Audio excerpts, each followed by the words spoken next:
যারা নতুন তারা আমার চ্যানেলটিকে সাবস্ক্রাইব। আজ ইথেন থেকে ইথিন এবং ইথিন থেকে ইথেন কিভাবে পারস্পরিক রূপান্তর সেগুলো আমরা শিখব। ইথেন থেকে ইথিন আমাদের হাইড্রোকার্বনের প্রথম যখন আমরা চিন্তা ভাবনা করবো হাইড্রোকার্বনের মিথেন, ইথেন, প্রোপেন, বিউটেন এইগুলো আমাদের প্রথমে নামকরণ আমরা শিখব। কারণ ইথেন থেকে ইথিন, ইথেনের সাথে যখন আমরা ক্লোরিন যোগ করব উৎপন্ন হব ইথাইল ক্লোরাইড। এই ethyl chloride plus hydrochloric acid. এই ইথাইল ক্লোরাইড আবার ইথাইল ক্লোরাইডের সাথে আমরা যখন সোডিয়াম হাইড্রোক্সাইড যোগ করব, সোডিয়াম হাইড্রোক্সাইড যোগ করলে হব ইথানল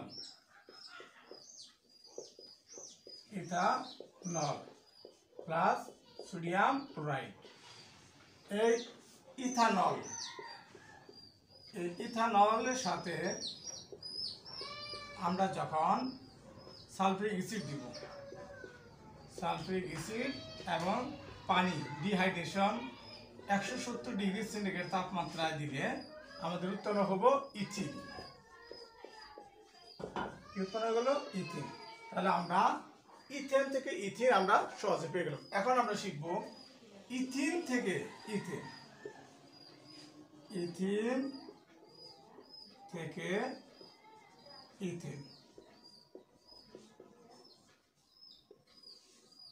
তাহলে ইথিন সাথে আমরা হাইড্রোজেন বিক্রিয়ায় নিকেল 180 থেকে 200 ডিগ্রি সেন্টিগ্রেড তাপমাত্রা দিলে তোমার উৎপন্ন হবে ইথেন।